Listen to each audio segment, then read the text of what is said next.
ഇന്നത്തെ ഈ സെഷനിൽ സൈക്കോ സ്റ്റിമുലൻസിനെ കുറിച്ചാണ് നമ്മൾ ഡിസ്കസ് ചെയ്യുന്നത്. എന്താണ് psycho stimulants? Psycho stimulants euphoria inducers ആണ്. എന്താണ് euphoria? Euphoria is the sense of physical and mental wellbeing. Psycho stimulants കഴിച്ചാൽ യൂഫോറിയ ഉണ്ടാവും. കഴിക്കുന്ന ആൾക്ക് താൻ ഫിസിക്കലിയും മെൻ്റലിയും വളരെ സ്റ്റേബിളാണ് എന്നുള്ള ഒരു കണ്ടീഷൻ ഉണ്ടാവും, അല്ലെങ്കിൽ അങ്ങനെ ഒരു സെൻസേഷൻ ഉണ്ടാവും. അപ്പോൾ ഇങ്ങനെ ഒരു സെൻസേഷൻ ഉണ്ടാക്കാനുള്ള എബിലിറ്റി ഉള്ളത് കൊണ്ട് സൈക്കോ സ്റ്റിമുലൻസിന് അബ്യൂസ് പൊട്ടൻഷ്യൽ ഉണ്ട്, അല്ലെങ്കിൽ അഡിക്ഷൻ പൊട്ടൻഷ്യൽ ഉണ്ട്, അല്ലെങ്കിൽ ഇതൊരു ഹാബിറ്റ് ഫോമിങ് കാറ്റഗറിയിൽ വരുന്ന ഡ്രഗ്സ് ആണ്. കഴിക്കുന്ന ആൾക്കാർ ഇതുമായിട്ട് അഡിക്റ്റഡ് ആയി പോവാൻ ചാൻസ് ഉണ്ട്. ഈ കാറ്റഗറിയിൽ വരുന്ന ഡ്രഗ്സാണ് കൊക്കെയിൻ, ആംഫിറ്റമൈൻ, ഡെക്സ്ട്രോ ആംഫിറ്റമൈൻ, 3,4-മെത്തിലീൻ ഡയോക്സി ആംഫിറ്റമൈൻ, ഷോർട്ട് ഫോമിൽ MDA, 3,4-മെത്തിലീൻ ഡയോക്സി മെത്താംഫിറ്റമൈൻ, ഷോർട്ട് ഫോമിൽ MDMA, methyl phenidate, phentermine, fenfluramine, pemoline, caffeine, ephedrine, bupropion, ഇതൊക്കെയാണ് ഇതിൽ വരുന്ന ഡ്രഗ്സ്. സൈക്കോ സ്റ്റിമുലൻസിൻ്റെ മെക്കാനിസം ഓഫ് ആക്ഷൻ എന്താണെന്ന് നോക്കാം. നമുക്കറിയാം, ഒരു ന്യൂറോണിൽ നിന്ന് അടുത്ത ന്യൂറോണിലേക്ക് ഇമ്പൾസ് ട്രാൻസ്മിറ്റ് ചെയ്യപ്പെടുന്നത് സിനാപ്റ്റിക് ക്ലെഫ്റ്റ് വഴിയാണ്. സിനാപ്റ്റിക് ക്ലെഫ്റ്റിൽ ഈ ഒരു ഫങ്ഷൻ നിർവഹിക്കുന്നത് ന്യൂറോ ട്രാൻസ്മിറ്റേഴ്സാണ്. നമ്മുടെ ബോഡിയിലുള്ള അമൈൻ ന്യൂറോ ട്രാൻസ്മിറ്റേഴ്സിൻ്റെ എക്സാമ്പിൾസാണ് ഡോപ്പമിൻ, നോറഡ്രിനാലിൻ ആൻഡ് സെറട്ടോണിൻ. അപ്പോൾ ഇങ്ങനെയുള്ള അമൈൻ ന്യൂറോ ട്രാൻസ്മിറ്റേഴ്സിൻ്റെ ആക്ടിവിറ്റി കൂട്ടുന്ന ഒരു ഫങ്ഷനാണ് സൈക്കോ സ്റ്റിമുലൻസ് ചെയ്യുന്നത്. മോണോ അമൈൻ ന്യൂറോ ട്രാൻസ്മിറ്റേഴ്സ് ആയിട്ടുള്ള ഡോപ്പമിൻ, നോറഡ്രിനാലിൻ ആൻഡ് സെറട്ടോണിൻ, ഇവയുടെ ആക്ടിവിറ്റി കൂട്ടുകയാണ് സൈക്കോ സ്റ്റിമുലൻസ് ചെയ്യുന്നത്. അപ്പോൾ സിനാപ്സിൽ ഈ ന്യൂറോ ട്രാൻസ്മിറ്റേഴ്സിൻ്റെ ആക്ടിവിറ്റി കൂട്ടുന്നതിന് ഡിഫറെൻറ്റ് മെക്കാനിസംസ് ഉണ്ട്. ഒരു എക്സാമ്പിളാണ് കൊക്കെയിൻ്റെ മെക്കാനിസം. കൊക്കെയിൻ ഈ പറഞ്ഞ മോണോ അമൈൻ ന്യൂറോ ട്രാൻസ്മിറ്റേഴ്സിൻ്റെ റീഅപ്ടേക്ക് പ്രിവെൻറ്റ് ചെയ്യും. സിനാപ്സിൽ നിന്ന് റീഅപ്ടേക്ക് ചെയ്ത് തിരിച്ച് പ്രീ സിനാപ്റ്റിക് ന്യൂറോണിലേക്ക് എത്തുന്നത് പ്രിവെൻറ്റ് ചെയ്യും. അടുത്ത സ്ലൈഡിൽ നിങ്ങൾക്കതിൻ്റെ ഫിഗർ കാണാം. അതിലെ അപ്പർ പോർഷനിൽ കാണിച്ചിരിക്കുന്നത് പ്രീ സിനാപ്റ്റിക് ന്യൂറോണും താഴത്തെ പോർഷനിൽ കാണിച്ചിരിക്കുന്നത് പോസ്റ്റ് സിനാപ്റ്റിക് ന്യൂറോണിൻ്റെ പുറത്തുള്ള റിസപ്റ്ററുമാണ്. പോസ്റ്റ് സിനാപ്റ്റിക് ന്യൂറോൺ തന്നെ ആവണമെന്നില്ല, അതൊരു എഫക്റ്റർ സെല്ലോ അല്ലെങ്കിൽ എഫക്റ്റർ ഓർഗാനോ ആവാം. അതിൻ്റെ പുറത്തുള്ള, അതിൻ്റെ സെൽ മെംബ്രെയിനിലുള്ള റിസപ്റ്റേഴ്സാണ് താഴെയായിട്ട് കാണിച്ചിരിക്കുന്നത്. ഇപ്പോൾ പ്രീ സിനാപ്റ്റിക് ന്യൂറോണിലുള്ള ഇമ്പൾസ് പോസ്റ്റ് സിനാപ്റ്റിക് ന്യൂറോണിലേക്ക് എത്തുന്നത് ന്യൂറോ ട്രാൻസ്മിറ്റേഴ്സിൻ്റെ ആക്ഷൻ കാരണമാണ്. അതിന് പ്രീ സിനാപ്റ്റിക് ന്യൂറോണിൽ വെസിക്കിൾ ഫോമിൽ സൂക്ഷിച്ചിട്ടുള്ള ന്യൂറോ ട്രാൻസ്മിറ്റേഴ്സ് സിനാപ്റ്റിക് ക്ലെഫ്റ്റിലേക്ക് റിലീസ് ചെയ്യും. ഈ ഫിഗറിൽ പ്രീ സിനാപ്റ്റിക് ന്യൂറോണിൻ്റെ അകത്ത് ഒരു സർക്കിളിനകത്ത് കാണിച്ചിരിക്കുന്നത് ന്യൂറോ ട്രാൻസ്മിറ്റേഴ്സാണ്. ഈ സർക്കിൾ ഒരു വെസിക്കിളാണ്. ഇങ്ങനെയുള്ള ഒരുപാട് വെസിക്കിളിനകത്ത് ന്യൂറോ ട്രാൻസ്മിറ്റേഴ്സ് സ്റ്റോർ ചെയ്യപ്പെട്ടിരിക്കുകയാണ്. അപ്പോൾ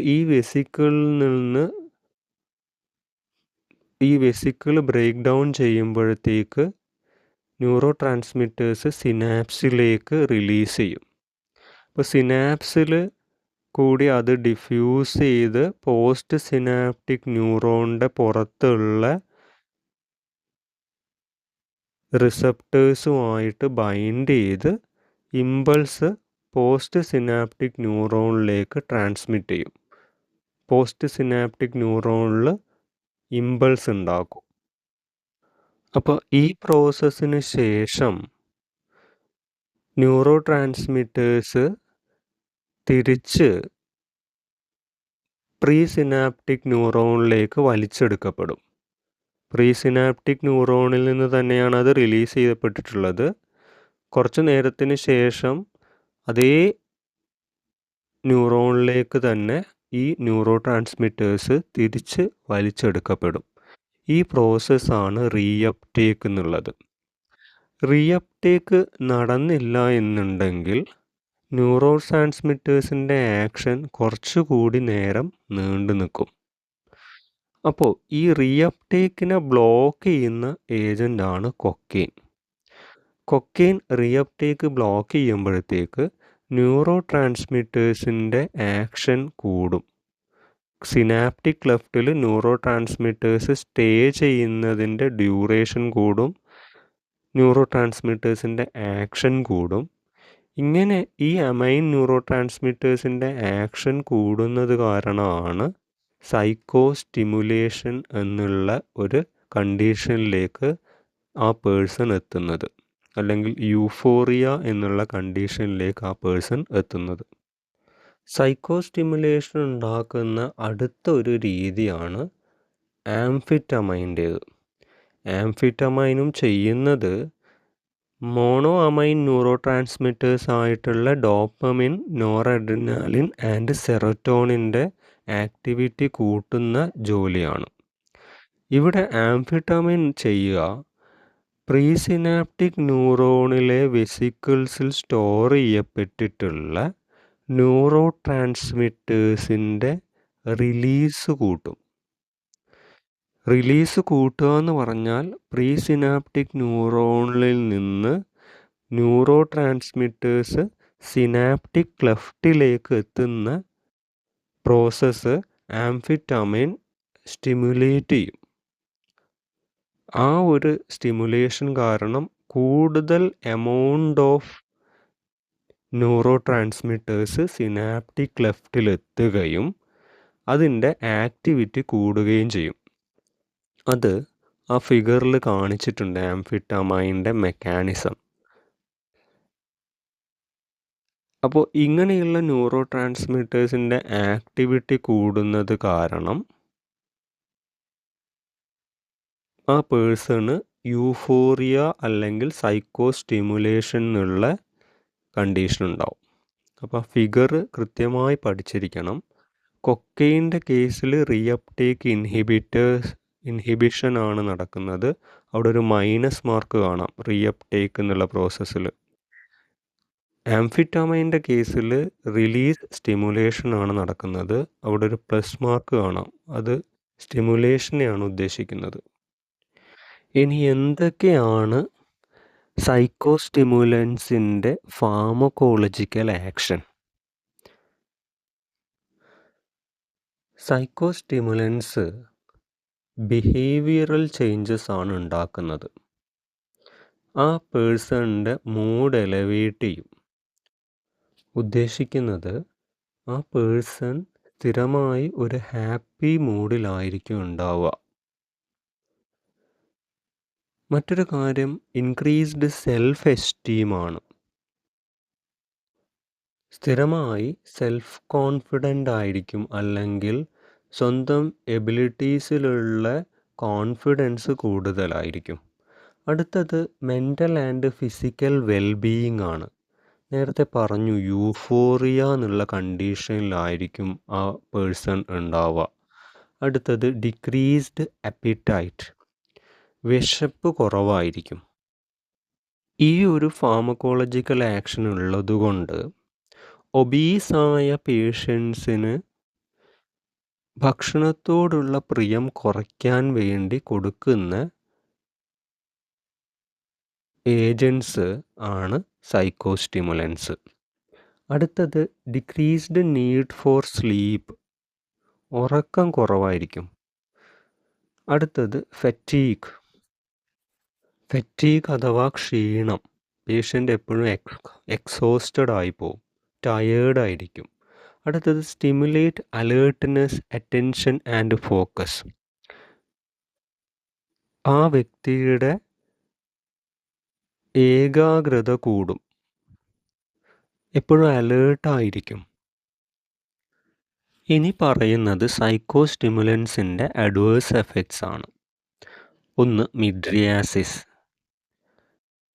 പ്യൂപ്പിളിൻ്റെ ഡൈലേഷനാണ് മിഡ്രിയാസിസ്. പ്യൂപ്പിൾ ഡൈലേഷൻ ഉണ്ടാവുന്നത് കാരണം ബ്ലേഡ് വിഷൻ ഉണ്ടാവുന്നു, കാഴ്ച മങ്ങുന്നു. അടുത്തത് ഡയഫോറസിസ്. ഡയഫോറസിസ് എന്ന് പറഞ്ഞാൽ എക്സസീവ് സ്വെറ്റിംഗ് ആണ്. പേഷ്യൻ്റ് കൂടുതലായിട്ട് വിയർക്കുന്നു. അടുത്തത് ഹൈപ്പർ ടെൻഷൻ, BP കൂടുന്നു. അടുത്തത് ടാക്കികാർഡിയ, ഹാർട്ട് റേറ്റ് കൂടുന്നു. അടുത്തത് അനോറക്സിയ, വിശപ്പില്ലായ്മ ഉണ്ടാവുന്നു. അത് കാരണം പേഴ്സണ് വെയിറ്റ് ലോസ് ഉണ്ടാവുന്നു, വളരെ മെലിഞ്ഞിരിക്കുന്നു ആ വ്യക്തി. ഇനി പറയുന്നത് സൈക്കോസ്റ്റിമുലൻസിൻ്റെ ഹൈ ഡോസ് എടുത്തു കഴിഞ്ഞാൽ എന്തൊക്കെ സംഭവിക്കുന്നതാണ്. അപ്പോൾ ഇത് പൊതുവെ ഈ അഡിക്ഷൻ ഉണ്ടായിക്കഴിഞ്ഞാൽ ഹൈ ഡോസ് ഉണ്ടാവാനുള്ള അല്ലെങ്കിൽ ഓവർ ഡോസ് ഉണ്ടാവാനുള്ള ചാൻസ് ഉണ്ട്. അങ്ങനെയുള്ള കണ്ടീഷനുകളിൽ ആ വ്യക്തിക്ക് mental confusion, cardiac arrhythmia, cardiac റിത്തത്തിലുണ്ടാവുന്ന ചേഞ്ചസ്. അടുത്തത് ഡൾഡ് പെയിൻ സെൻസേഷൻ, പെയിൻ അറിയാനുള്ള എബിലിറ്റി കുറയും. അടുത്തത് ആങ്സൈറ്റി ഉണ്ടാവും. കൂടാണ്ട് ഡിസ്ഫോറിയ എന്നുള്ളത് സിമ്പിളായിട്ട് യൂഫോറിയയുടെ ഓപ്പോസിറ്റ് ആണെന്ന് മനസ്സിലാക്കുക. പേഷ്യൻറ്റിന് ജീവിതത്തെക്കുറിച്ച് മൊത്തത്തിലൊരു നിരാശാബോധം ഉണ്ടാവും.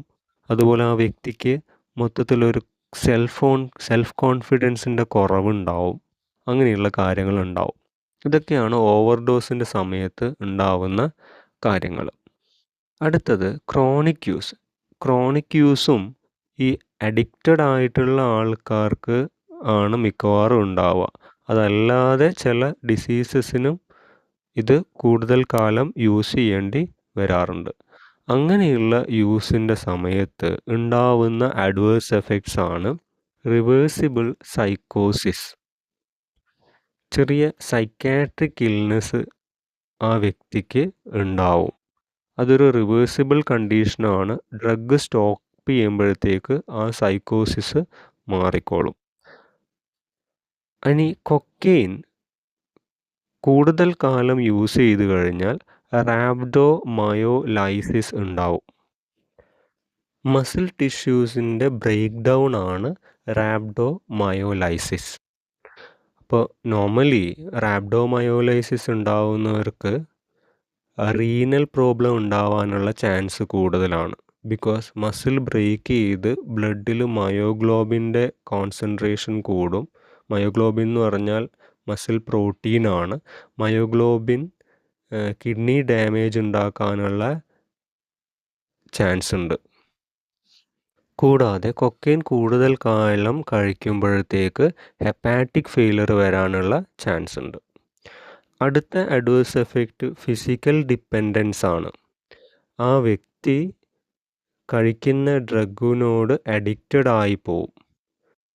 അഡിക്ഷൻ എന്നുള്ളത് വെറുതെ ഒരു സൈക്കോളജിക്കൽ അഡിക്ഷൻ അല്ല. മാനസികമായ അഡിക്ഷൻ കൂടാതെ അല്ലെങ്കിൽ മാനസികമായ ഡിപ്പെൻഡൻസ് കൂടാതെ ഫിസിക്കൽ ഡിപ്പെൻഡൻസ് കൂടി ഡെവലപ്പ് ചെയ്യും. ഫിസിക്കൽ ഡിപ്പെൻഡൻസ് ഡെവലപ്പ് ചെയ്താൽ നിങ്ങൾക്കറിയാം ആ ഡ്രഗ് വിഡ്രോ ചെയ്യുമ്പോഴത്തേക്ക് വിഡ്രോവൽ സിംറ്റംസ് ഉണ്ടാവും, ശാരീരികമായ പ്രശ്നങ്ങൾ ഉണ്ടാവും. അങ്ങനെയുള്ള ഡിപ്പെൻഡൻസിനെയാണ് ഫിസിക്കൽ ഡിപ്പെൻഡൻസ് എന്ന് പറയുന്നത്. അടുത്ത ഒരു adverse effect tolerance to euphoric effect ആണ്. ടോളറൻസ് എന്താണെന്ന് നിങ്ങൾക്കറിയാം. ഒരു ഡ്രഗ് കുറേ കാലം കഴിക്കുമ്പോഴത്തേക്ക് ആ ഡ്രഗിൻ്റെ നോർമൽ ഡോസിന് തെറാപ്യൂട്ടിക് ആക്ഷൻ ഉണ്ടാക്കാനുള്ള എബിലിറ്റി കുറയുന്ന പ്രോസസ്സാണ് ടോളറൻസ്. ഒരു ഡ്രഗ് ഒരു വ്യക്തി കൂടുതൽ കാലം കഴിക്കുന്നു. ആ ഡ്രഗിൻ്റെ പല പല ഡോസസ് കഴിയുമ്പോഴത്തേക്ക് അതിൻ്റെ നോർമൽ ഡോസിന് നമ്മൾ ഉദ്ദേശിച്ച തെറാപ്യൂട്ടിക് ആക്ഷൻ ഉണ്ടാക്കാൻ പറ്റാത്ത കണ്ടീഷനാണ് ടോളറൻസ് എന്നുള്ളത്. അപ്പോൾ ടോളറൻസ് ഇവിടെയും ഡെവലപ്പ് ചെയ്യുന്നുണ്ട്. സൈക്കോസ്റ്റിമുലൻസ് കുറേ കാലം കഴിക്കുമ്പോൾ ആ സൈക്കോസ്റ്റിമുലൻസിന് നോർമലി ഉണ്ടാക്കാൻ പറ്റുന്ന യൂഫോറിക് എഫക്റ്റ് ഉണ്ടാക്കാൻ പറ്റൂല. അതിൻ്റെ നോർമൽ ഡോസിന് സാധാരണ നമ്മൾ ഉദ്ദേശിച്ച യൂഫോറിക് എഫക്റ്റ് ഉണ്ടാക്കാൻ പറ്റൂല. അപ്പോൾ അങ്ങനെയുള്ള കേസിൽ ഡോസ് ഇൻക്രീസ് ചെയ്യേണ്ടി വരും. ടോളറൻസ് ഡെവലപ്പ് ചെയ്താൽ നമ്മൾ ഉദ്ദേശിച്ച തെറാപ്യൂട്ടിക് എഫക്റ്റ് ഉണ്ടാവണമെങ്കിൽ ഡോസ് ഇൻക്രീസ് ചെയ്യേണ്ടി വരും. അടുത്ത ഒരു അഡ്വേഴ്സ് എഫക്റ്റ് വിഡ്രോവൽ സിംറ്റംസ് ആണ്. സൈക്കോസ്റ്റിമുലൻസ് കുറേ കാലം കഴിച്ച് അത് സ്റ്റോപ്പ് ആയി കഴിയുമ്പോഴത്തേക്ക് വ്യക്തിക്ക് ഫുഡിനോടുള്ള പ്രിയം കൂടും. That is craving for food. ആ വ്യക്തി ഡിപ്രസ്ഡ് ആവാൻ ചാൻസ് ഉണ്ട്. ആങ്സൈറ്റി കൂടും. ഇൻക്രീസ്ഡ് ആപ്പിറ്റൈറ്റ്, വിശപ്പ് കൂടും. കൂടാതെ ഫാറ്റീഗ്, ക്ഷീണം ഉണ്ടാവും. എക്സ്റ്റെൻഡഡ് സ്ലീപ്പ്, ഉറക്കക്കൂടുതലുണ്ടാവും. ഇനി പറയുന്നത് സൈക്കോസ്റ്റിമുലൻസിൻ്റെ ടോക്സിസിറ്റിനെ കുറിച്ചാണ്. സൈക്കോസ്റ്റിമുലൻസ് ഓവർഡോസ് ആയിക്കഴിഞ്ഞാൽ എന്തൊക്കെ സംഭവിക്കും? അല്ലെങ്കിൽ അഡിക്റ്റഡ് ആയിട്ടുള്ള ആൾക്കാർ സൈക്കോസ്റ്റിമുലൻസ് കൂടുതൽ എമൗണ്ടിൽ എടുത്തു കഴിഞ്ഞാൽ എന്തൊക്കെ സംഭവിക്കും? ഒന്ന് hyper tension, cardiac arrhythmia, myocardial infarction അല്ലെങ്കിൽ ഹാർട്ട് അറ്റാക്ക്, മയോകാർഡൈറ്റിസ്, ഹാർട്ട് മസിലിന് ഉണ്ടാവുന്ന ഇൻഫ്ലമേഷനാണ് മയോകാർഡൈറ്റിസ്.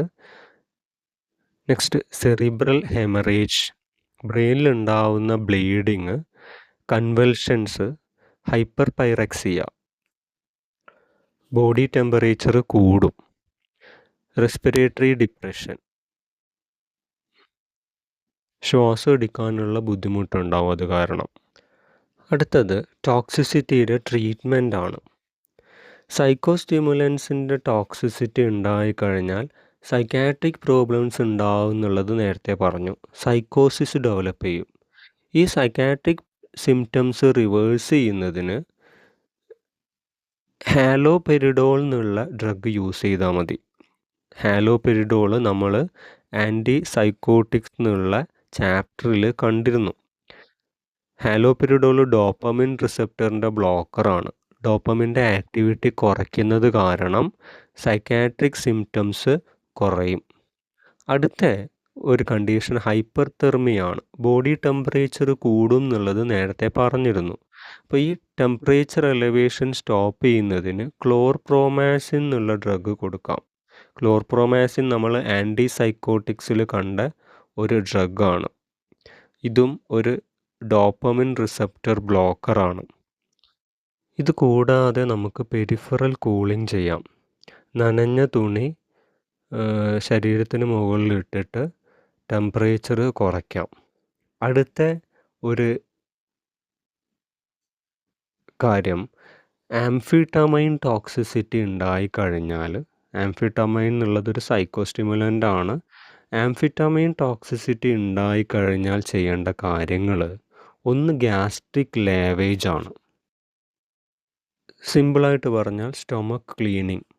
നിലവിൽ GITയിലുള്ള ആംഫിറ്റമൈൻ കണ്ടൻറ്റ് എന്തെങ്കിലും ഉണ്ടെങ്കിൽ അതിനെ പുറത്തെത്തിക്കുന്ന, അതിനെ ക്ലീൻ ചെയ്ത് മാറ്റുന്ന ടെക്നിക്കാണ് ഗ്യാസ്ട്രിക് ലേവേജ്. മറ്റൊരു കാര്യം യൂറിൻ്റെ അസിഡിഫിക്കേഷനാണ്. ആംഫിറ്റമൈൻ എന്നുള്ളതൊരു ആൽക്കലൈൻ ഡ്രഗാണ്. എപ്പോഴും ഒരു ആൽക്കലൈൻ ഡ്രഗിൻ്റെ എക്സ്ക്രീഷൻ അസിഡിഫൈഡ് യൂറിനിൽ കൂടുതലായിരിക്കും. ഇതിനുള്ള കാരണം ആൽക്കലൈൻ ഡ്രഗ്സ് അസിഡിഫൈഡ് സൊല്യൂഷൻസിൽ അയണൈസ്ഡ് ഫോമിൽ എക്സിസ്റ്റ് ചെയ്യും. ആൽക്കലൈൻ ഡ്രഗ്സ് അസിഡിഫൈഡ് യൂറിനിൽ അയണൈസ്ഡ് ഫോമിലാണ് എക്സിസ്റ്റ് ചെയ്യുക. അപ്പോൾ ഇങ്ങനെ അയണൈസ്ഡ് ഫോമിൽ എക്സിസ്റ്റ് ചെയ്യുമ്പോഴത്തേക്കുള്ള അഡ്വാൻറ്റേജ് യൂറിനറി ട്രാക്റ്റ് വഴി യൂറിൻ പാസ് ചെയ്ത് പോകുമ്പോൾ റീഅബ്സോർപ്ഷൻ ഉണ്ടാവില്ല. അയണൈസ്ഡ് ഫോമിലുള്ള ആംഫിറ്റമൈൻ്റെ റീഅബ്സോർപ്ഷൻ ഉണ്ടാവില്ല. ആംഫിറ്റമൈൻ തിരിച്ച് ബ്ലഡിലേക്ക് വലിച്ചെടുക്കുന്ന പ്രോസസ്സ് കുറവായിരിക്കും. അപ്പോൾ യൂറിനിലെത്തുന്ന ആംഫിറ്റമൈൻ മിക്കവാറും പോർഷന് എക്സ്ക്രീറ്റ് ചെയ്ത് യൂറിൻ വഴി തന്നെ പുറത്തേക്ക് പോകും. അപ്പോൾ റീഅബ്സോർപ്ഷൻ കുറയുന്നത് ആൽക്കലൈൻ ഡ്രഗ്സ് അസിഡിക് യൂറിനിൽ അയണൈസ്ഡ് ഫോമിൽ എക്സിസ്റ്റ് ചെയ്യുന്നത് കൊണ്ടാണ്. അടുത്ത ടോപ്പിക്ക് സൈക്കോസ്റ്റിമുലൻസിൻ്റെ തെറാപ്യൂട്ടിക് യൂസസ്. വളരെ ഇമ്പോർട്ടൻ്റ് ആയിട്ടുള്ള ഒരു യൂസ് ഒബിസിറ്റി ട്രീറ്റ്മെൻറ്റിലാണ്. അവിടെ യൂസ് ചെയ്യുന്ന ഡ്രഗ് ആംഫിറ്റമൈൻ ആണ്. ആംഫിറ്റമൈൻ ഹൈപ്പോതലാമസിൽ അഡ്രിനാലിൻ്റെ ആക്ഷൻ കുറയ്ക്കും. ആക്ച്വലി ഹൈപ്പോതലാമസിൽ അഡ്രിനാലിൻ ആക്ട് ചെയ്യുമ്പോഴാണ് നമുക്ക് വിശപ്പുണ്ടാവുന്നത്. അപ്പോൾ ഈ ആക്ഷൻ കുറയ്ക്കുന്നത് കാരണം വിശപ്പ് കുറയും. അപ്പോൾ പേഷ്യൻറ്റിന് ഭക്ഷണത്തോടുള്ള പ്രിയം കുറയുന്നത് കാരണം ഭക്ഷണം കുറയ്ക്കുന്നു. അത് കാരണം ഒബിസിറ്റി കുറയുന്നു. അടുത്ത use attention deficit hyper activity disorder ആണ്, ADHD. ഇവിടെ യൂസ് ചെയ്യാൻ പറ്റുന്നൊരു ഡ്രഗിന് എക്സാമ്പിളാണ് മീഥൈൽ ഫെനിഡേറ്റ്. ADHD എന്നുള്ളത് പൊതുവെ കുട്ടികൾക്കുണ്ടാവുന്ന ഒരു പ്രോബ്ലമാണ്, അറ്റൻഷൻ ഡെഫിസിറ്റ്. എന്നാൽ ഏതെങ്കിലും ഒരു കാര്യത്തിൽ ഫോക്കസ് ചെയ്യാനുള്ള എബിലിറ്റി അങ്ങനെയുള്ളവർക്ക് കുറവായിരിക്കും. അതുപോലെ ഹൈപ്പർ ആക്റ്റീവ് ആയിരിക്കും. ഒരു കാര്യത്തിൻ്റെ ദൂഷ്യവശങ്ങൾ മനസ്സിലാക്കാനുള്ള എബിലിറ്റി കുറയുന്നത് കൊണ്ട് എടുത്തുചാട്ടം കൂടുതലായിരിക്കും. വളരെ ആക്റ്റീവായിരിക്കും അവർ. മാത്രമല്ല കാര്യങ്ങൾ പ്രയോറിറ്റൈസ് ചെയ്യാനുള്ള എബിലിറ്റി കുറവായിരിക്കും. ടൈം മാനേജ്മെൻറ്റിനുള്ള എബിലിറ്റി കുറവായിരിക്കും. പൊതുവെ കുട്ടികൾക്കാണ് ഇത് കാണുന്നത്. ചിലപ്പോൾ അത് അഡൾട്ട്ഹുഡിലും കൂടി ഉണ്ടാവാറുണ്ട്. അങ്ങനെയുള്ള attention deficit hyper activity disorder treat ചെയ്യാൻ സൈക്കോസ്റ്റിമുലൻസ് നല്ലൊരു ചോയ്സാണ്. അടുത്തത് നാർക്കോലെപ്സിയുടെ ട്രീറ്റ്മെൻറ്റിനാണ്. നാർക്കോലെപ്സി എന്നുള്ളത് എക്സസീവ് ഡേ ടൈം സ്ലീപ്പിംഗ് ആണ്. ആ വ്യക്തിക്ക് സ്ലീപ്പ് കൺട്രോൾ ചെയ്യാൻ പറ്റില്ല. എപ്പോഴും വളരെ വേഗം ഉറങ്ങിപ്പോവും. ആ കണ്ടീഷനിൽ യൂസ് ചെയ്യാൻ പറ്റുന്ന ഏജൻസ് ആണ് സൈക്കോസ്റ്റിമുലൻസ്. അടുത്തത് ആസ് ഡീകൺജസ്റ്റൻ്റ്. ഇതിലെ എഫിഡ്രിൻ പോലെയുള്ള ഡ്രഗ്സ് ഡീകൺജസ്റ്റൻ്റ് ആയിട്ട് യൂസ് ചെയ്യും. നേസൽ കഞ്ചഷൻ, മൂക്കടപ്പ് പോലെയുള്ള പ്രശ്നങ്ങൾ കുറയ്ക്കാൻ വേണ്ടി യൂസ് ചെയ്യും. അടുത്ത ടോപ്പിക്ക് സൈക്കോസ്റ്റിമുലൻസിൻ്റെ നഴ്സിംഗ് ഇംപ്ലിക്കേഷൻസ് ആണ്. അതിൽ first heading assessment and drug effects. സൈക്കോസ്റ്റിമുലൻസിന് ഡിഫറെൻറ്റ് ഫാർമക്കോളജിക്കൽ ആക്ഷൻസ് ഉണ്ട് എന്നുള്ളത് നമ്മൾ കണ്ടു. ടാക്കിക്കാർഡിയ ഉണ്ടാക്കുന്നുണ്ട്, ഹൈപ്പർ ടെൻഷൻ ഉണ്ടാക്കുന്നുണ്ട്, റെസ്പിറേറ്ററി പ്രോബ്ലംസ് ഉണ്ടാക്കുന്നുണ്ട്. സോ ഇതൊക്കെ മോണിറ്റർ ചെയ്യണം. ബ്ലഡ് പ്രഷർ മോണിറ്റർ ചെയ്യണം, പൾസ് മോണിറ്റർ ചെയ്യണം, റെസ്പിറേറ്ററി സപ്രഷൻ എന്തെങ്കിലും ഉണ്ടോ എന്നുള്ളത് മോണിറ്റർ ചെയ്യണം. മറ്റൊരു കാര്യം വെയിറ്റ് മോണിറ്റർ ചെയ്യലാണ്. 2 ആഴ്ച കൂടുമ്പോൾ പേഷ്യൻറ്റിൻ്റെ വെയിറ്റ് നോക്കണം. സൈക്കോസ്റ്റിമുലൻസ് പൊതുവെ വിശപ്പ് കുറയ്ക്കുന്ന ഏജൻസാണ്. ഭക്ഷണം കുറയുന്നത് കൊണ്ട് വെയിറ്റ് ലോസ് വരാനുള്ള ചാൻസ് ഉണ്ട്. സിഗ്നിഫിക്കൻ്റ് ആയിട്ടുള്ള വെയിറ്റ് ലോസ് എന്തെങ്കിലും ഉണ്ടെങ്കിൽ ഹെൽത്ത് കെയർ പ്രൊഫഷണലിനെ അറിയിക്കണം. മറ്റൊരു കാര്യം, സൈക്കോസ്റ്റിമുലൻസ് ADHD എന്നുള്ള കണ്ടീഷനിൽ ചിൽഡ്രന് കൊടുക്കാറുണ്ട്. Attention deficit hyper activity disorder. ഈ കേസിൽ കുട്ടികൾക്ക് കൊടുക്കുമ്പോൾ ഗ്രോത്ത് ഇൻഹിബിഷൻ അല്ലെങ്കിൽ ഗ്രോത്ത് റിട്ടാർഡേഷൻ ഉണ്ടാവാനുള്ള ചാൻസ് ഉണ്ട്. സോ ഇതറിയുക ആ കുട്ടിയുടെ ഹൈറ്റ് ഇടയ്ക്കിടെ മോണിറ്റർ ചെയ്യണം. ഹൈറ്റ് മോണിറ്റർ ചെയ്ത് കഴിയുമ്പോഴത്തേക്ക് ഗ്രോത്ത് ഇൻഹിബിഷൻ എന്തെങ്കിലും ഉണ്ടോ എന്നുള്ളത് ആ ചാർട്ട് നമ്മൾ എപ്പോഴും കീപ്പ് ചെയ്യണം, ഹൈറ്റിൻ്റെ ചാർട്ട്.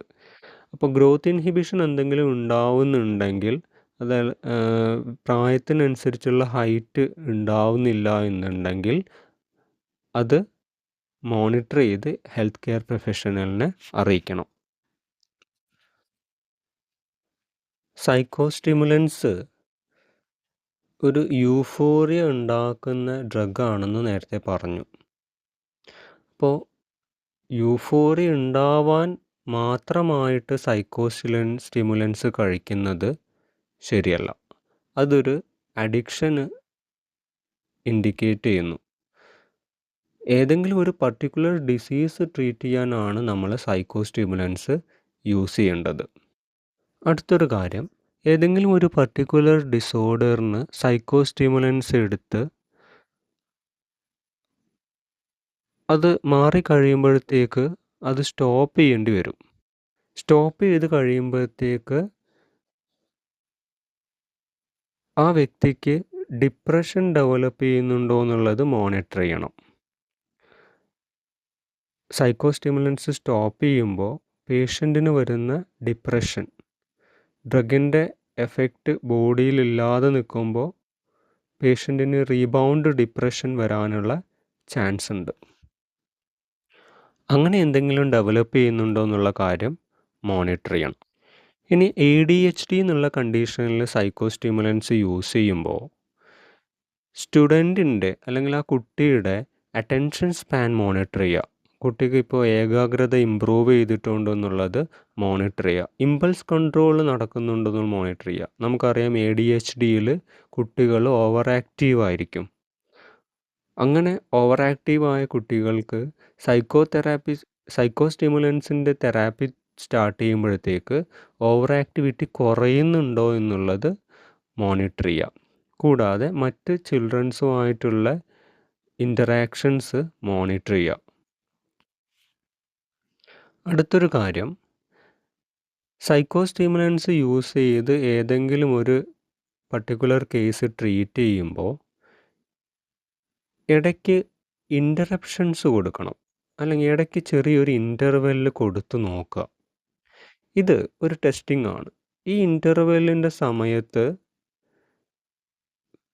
ആ വ്യക്തിക്ക് പഴയ പോലെ സിംറ്റംസ് ഒന്നും ഇല്ല, അസുഖത്തിൻ്റെ സിംറ്റംസ് ഒന്നും ഇല്ല എന്നുണ്ടെങ്കിൽ തെറാപ്പി കണ്ടിന്യൂ ചെയ്യേണ്ടെന്നർത്ഥം.